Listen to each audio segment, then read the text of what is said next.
오늘 말씀의 제목은 더 나은 것을 확신하노라입니다.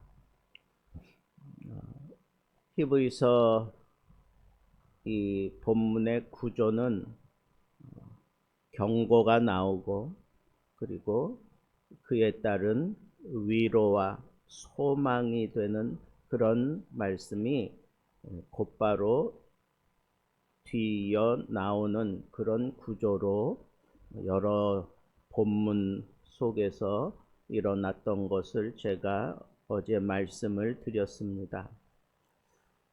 어제는 구원이 상실되는 것 아닌가 할 정도로 심각한 문제를 우리에게 경고를 했는데, 그 경고 이후에 곧바로 뒤따로 나오는 오늘 말씀은 상당한 소망과 위로와 그리고 우리에게 무언가 밝은 면을 다시 강조하고 있는 것을 보게 됩니다.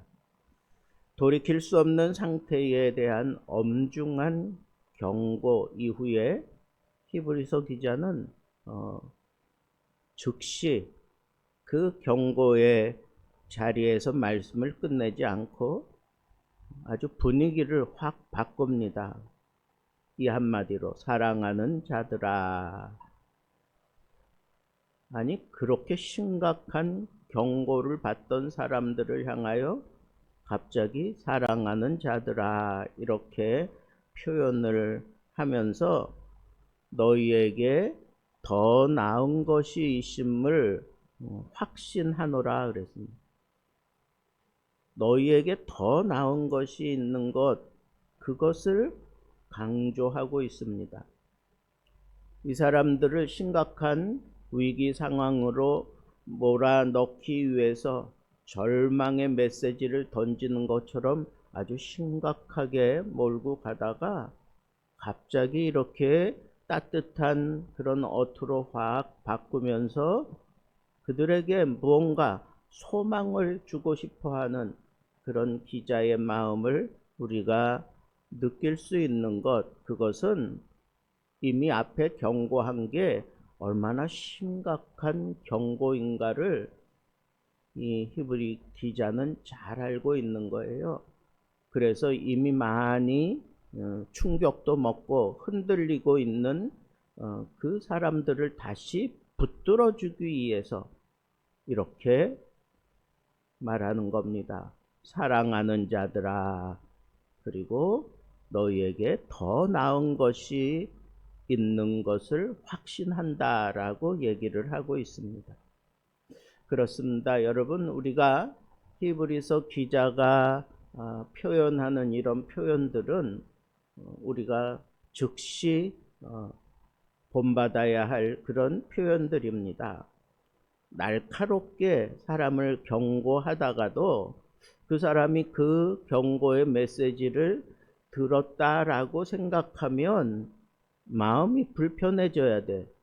그 사람이 절망하는 것이 내 눈에 보이면 그건 견딜 수 없어 해야 되는 거예요. 아무리 내가 진리를 말한다고 할지라도, 내가 아무리 옳은 것을 말한다고 할지라도 이 말을 듣고 이 사람이 정말 심각한 고민과 절망에 빠지는 것을 또 볼 수 없는 그런 마음을 갖는 것, 그것이 바로 성숙한 믿음을 가진 사람의 마음이라는 것입니다. 그래서 그 사람의 주의를 기울이기 위해서 사랑하는 자들아 라고 그렇게 표현을 했던 거예요. 이것은 그냥 딱딱한 어떤 언어가 아니라 이거는 정말 사랑 중심의 관계 언어인 것을 우리가 알 수 있습니다. 그렇습니다. 절망에 빠져 있는 사람들에게 우리가 위로의 메시지를 던질 때 바로 필요한 것은 이런 관계 언어입니다. 관계를 이어주고 난 다음에 그 다음에 거기에 뭔가를 던져 놓아야 그 사람이 그걸 받을 수 있어요. 제가 신학대학원 다닐 때 나이 많으신 그 교수님이 우리에게 어떤 수업을 하면서 자주 그런 말씀을 하셔요. 우리가 잘 못 받아들이는 것 같고 조금 그런 생각들이 다른 데 흩어져 있는 것 같은 그런 모습을 보면 막 칠판을 분필로 막 찡그고 가면서 소리를 내면서 주의를 환기시키고 난 다음에 그냥 웃으면서 아주 따뜻한 그런 농담 비슷한 그런 유머러스한 얘기들을 해요. 그래서 그 얘기를 들으면서 아유, 교수님의 입에서 저런 얘기가 나와? 그러면서 다들 한바탕 그냥 깔깔 웃어요. 그러면 꼭 교수님이 그런 얘기를 해요. 이제 여러분들의 이 머리가 이렇게 딱딱해진 시멘트 같은 그 머리가 이제 아주 말랑말랑한 두부처럼 부드러워졌기 때문에 이제부터는 제가 여러분들에게 하는 말씀이 잘 들어갈 겁니다. 라고 그렇게 얘기하면서 그런 관계를 잘 형성해 놓고 그 다음에 씨를 뿌리는 거예요. 여러분, 이게 얼마나 지혜로운 일인지 모릅니다. 아주 날카로운 말로 경고를 했다면 그것을 다시 잡기 위해서는 바로 이런 관계를 설정하는 언어가 필요한데, 히브리 기자는 사랑하는 자들아 라고 하는 이런 언어를 사용했던 것입니다.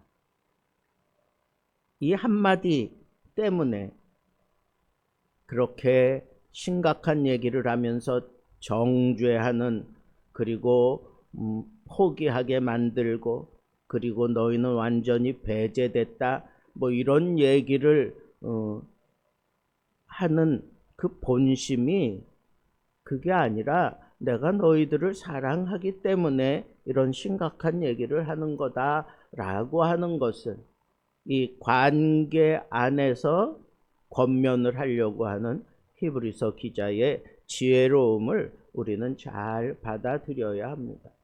어떤 때는 그냥 내가 너무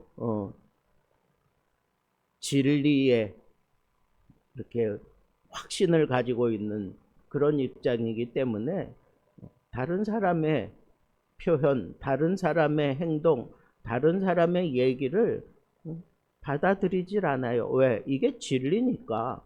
이게 진리니까. 그래서 아주 쏘아 붙이고, 아니면 내가 아주 이 진리를 그냥 사수해야 된다고 하는 이런 표정을 짓다 보면 관계가 다 깨지는 경우가 생겨요. 그러면 위험해져.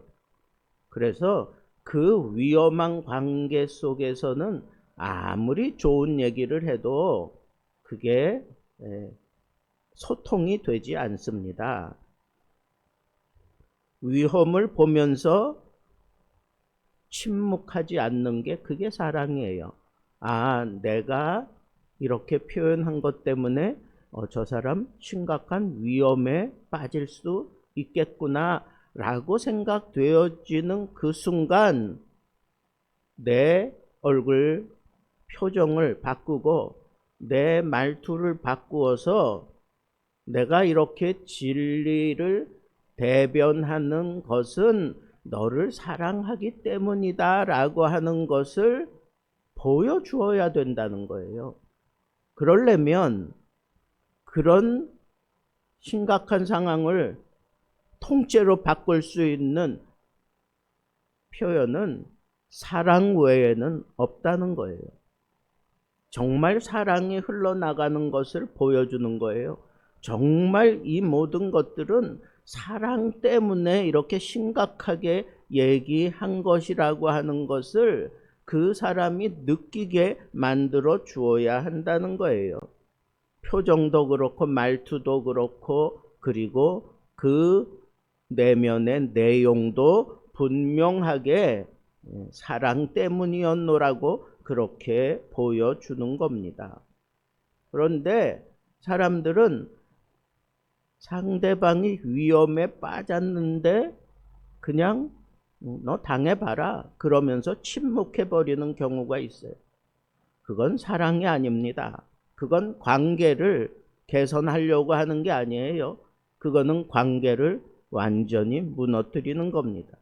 진짜 사랑은 뭡니까? 경고 후에 다시 그를 붙잡아 주는 겁니다.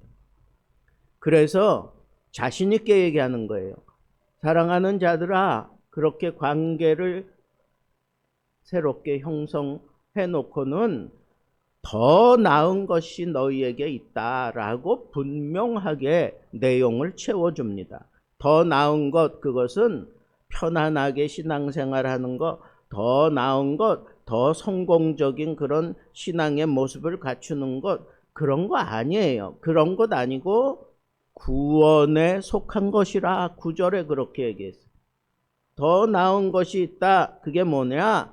구원에 합당한 열매가 나타나는 삶, 그것이 정말 너희가 붙잡을 수 있는 더 나은 진리다라고 하는 것을 분명하게 얘기하면서 그걸 확증시키기 위해서 하나님의 성품을 가지고 와서 얘기를 합니다. 하나님은 불의하지 않으시는 분 아니냐? 그래서 너희 행위와 그의 이름으로 나타낸 사랑으로 이미 성도들을 섬긴 것과 이제도 섬기고 있는 것을 잊어버리지 아니하시느니라 라고 얘기를 합니다. 하나님이 불변하신 분이다. 변함이 없는 분이다. 그리고 절대로 불의하신 분이 아니다. 뭘 강조하고 있어요? 우리가 기억하지 않아도, 우리가 스스로 하찮게 여길지라도 하나님은 절대로 그 모든 것을 잊어버리지 않으신다는 분입니다. 그렇습니다. 하나님은 열심의 크기를 재지 않으시고 사랑의 진실하심을 보시는 분입니다. 지금도 묵묵히 섬기고 있는 성도, 눈에 띄지 않지만 버티고 있는 그 신앙생활의 모습, 사람들은 절대로 기억하지 못하고 절대로 관심조차 두지 않을지 몰라도 하나님은 그 모든 것들을 하나하나 다 보고 계시고 결코 잊어버리지 아니하시는 불의하신 하나님이다 라고 얘기를 하고 있어요. 그렇습니다. 여러분, 우리가 이렇게 사람을 붙들어 줄 때에는 분명한 것을 제시해야 돼요. 그런데 하나님의 성품보다 더 분명한 게 어디 있어요? 너희에게 더 나은 것이 있다. 너희가 이렇게 구원에 이르지 못하는 것 같은 그런 딜레마에 빠졌을지라도 너희들 놓치지 말아야 될 게 있어. 그게 뭐야? 하나님은 불의하지 아니하셔. 하나님은 사랑하시는 분이야. 너희들의 그 섬김과 너희들의 그 모든 것들을 하나님은 기억하고 계셔. 지금의 그 모습, 그것만 보는 게 아니라 너의 인생 전체를 통해서 하나님을 섬기고 지금도 하나님의 사랑으로 하나님의 은혜로 교회를 섬기고 하나님 앞에 가졌던 그 비전을 섬기며 살아가고 있는 그 모든 모습 하나님은 다 한눈에 꿰고 계시는 분이야 라고 그렇게 얘기를 하는 거예요. 그러니까 경고를 받았다고 실망만 하지 말고 이 사랑을 붙잡고 일어나라는 거예요. 여러분, 히브리서 기자가 이렇게 경고 이후에 곧바로 위로하고 소망을 주면서도 경고는 너희에게 이제 끝났다. 그러나 요청은 남아 있다라고 하는 것을 또 강조합니다. 너희 각 사람이 끝까지 동일한 부지런함을 나타내어 소망의 충만함에 이르기를 원하노라 그랬어요. 여러분, 이제 다시 마음을 고쳐먹고 시작하는 것도 중요하지만 더 중요한 건 뭘예요? 끝까지 가는 것이 중요하다라고 하는 것을 얘기를 하는 거예요. 여러분, 이게 핵심이에요. 제가 어제 그제 계속해서 위험한 신앙생활의 모습은 더디게 믿고 그리고 변심하는 거라고 그랬어요. 그리고 자꾸 멀어지는 거라 그랬어요. 그래서 자칫 잘못하면 하나님의 아들을 십자가에 더 현저하게 욕보이는 그런 순간에까지 이르게 되는 그런 어처구니 없는 모습이 여러분들의 앞에 나타날 것이라고 하는 심각한 경고를 했던 거예요. 그 원인이 뭐예요? 여기 있어요. 여러분들의 그 믿음 끝까지 가져가야 된다. 끝까지 그 믿음 놓지 말고 가져가야 된다는 거예요. 좋게 시작했어요. 그러나 한 시점의 뜨거움 때문에 다 이룬 것처럼 생각하지 말라는 거예요. 끝까지 가야 돼요. 끝까지 가봐야 되는 거예요. 믿음의 결국은 끝까지 가는 거야. 확신은 있어. 그러나 그 확신이 내 이 믿음과 더불어서 내 삶 속에서는 열매를 가득 맺고 그리고 그 믿음의 결국 그것은 구원인데 구원에 이르기까지 이 믿음을 끝까지 붙잡고 가는 것, 그것이 바로 성숙한 믿음에서 떨어지지 않는 그런 비결이다라고 하는 것을 얘기하고 있습니다. 그렇습니다. 여러분, 우리가 시작했다고 다 이루어지는 게 아니에요. 한 시점 뜨거움이 내게 임해서 굉장한 은혜 체험했다고 그것으로 다 이룬 게 아니에요. 하루하루 순간순간 내가 맺어야 되는 그 믿음의 열매들이 있어요. 그 열매를 맺어가면서 어떤 상황에도 굴하지 아니하고 끝까지 믿음으로 헤쳐가는 것, 그것이 성숙한 믿음을 가진 자들의 모습인데 그런 사람들에게 꼭 필요한 것은 게으르지 말아야 된다는 거예요. 믿음과 오래 참음으로 약속들을 기업으로 받는 자들을 본받는 그런 삶을 계속해서 해가라고 하는 겁니다. 그렇습니다. 성숙한 신앙의 모습이 뭡니까? 오늘 히브리 기자가 얘기하는 대로 눈에 띄지 않아도 멈추지 않는 신앙이에요. 속도가 좀 느려질지라도 방향이 분명한 신앙입니다. 결과보다는 약속을 붙들고 가는 신앙입니다. 그런 사람들이 연약함에 빠지지 않고 게으르지 않고 끝까지 달려갈 수 있는 그런 사람입니다. 오늘 말씀 꼭 명심할 말씀 한 가지는 게으르지 말라는 겁니다. 신앙에서 게으름은 곧 후퇴의 시작이기 때문에 그렇습니다. 여러분, 2026년을 시작하면서 새로운 목표를 세웠습니까? 그리고 하나님 앞에 새롭게 시작하고 있습니까? 그것이 말씀이건 그것이 새벽 예배이건 그것이 공적인 예배를 내가 지키는 것이든 그것이 내가 하나님 앞에 기도하는 것이든 그것이 내가 하나님 앞에 하루 한 가지라도 좋은 선한 일을 하는 것이든 그 어떤 것일지라도 시작했으면 게으르지 말고 부지런히 주를 섬기면서 끝까지 간다면 여러분들에게 감당할 수 없을 만큼 풍성한 열매들이 뒤따라 올 것을 여러분 확신하기 바랍니다. 마지막 도전을 여러분들에게 드리고 말씀을 맺겠습니다. 나는 지금도 소망을 향해 가고 있습니까? 아니면 과거의 경험으로 현재를 버티는 수준입니까? 하나님께서 기억하시는 섬김을 나는 이미 포기해버린 상태는 아닙니까? 기억하십시오. 하나님은 우리가 포기하기 전까지 절대로 그 열심을 꺾지 않으시는 분입니다. 더 나은 것을 붙드는 사람으로 살아가기를 바랍니다. 무너질 뻔한 영혼을 소망으로 다시 세우는 히브리서 기자의 그 속내를 우리가 들여다보면서 경고를 들을 수 있다는 것이 은혜고, 찔림을 받았다는 것이 은혜고, 여전히 붙들고 있다는 것을 느끼는 것이 은혜 중에 은혜임을 우리는 오늘 분명히 깨달았습니다. 그런 깨달음이 있는 사람, 그 마음 속에는 더 나은 것이 분명히 그 속에서 꿈틀대고 있다는 것을 우리는 확신할 수 있습니다.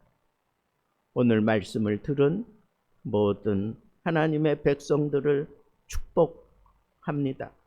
낙심의 자리에서 멈추지 않고 하나님께서 기억하시는 사랑의 섬김을 끝까지 이어가려고 발버둥 치면서 믿음과 오래 참음으로 약속들을 붙들고 기업을 내 삶 속에 이루어내는 많은 열매들로 하나님의 응답을 내 삶 속에 주렁주렁 열면서 살아갈 수 있는 귀한 하나님의 백성들이 되기를 우리 주님의 이름으로 축복합니다.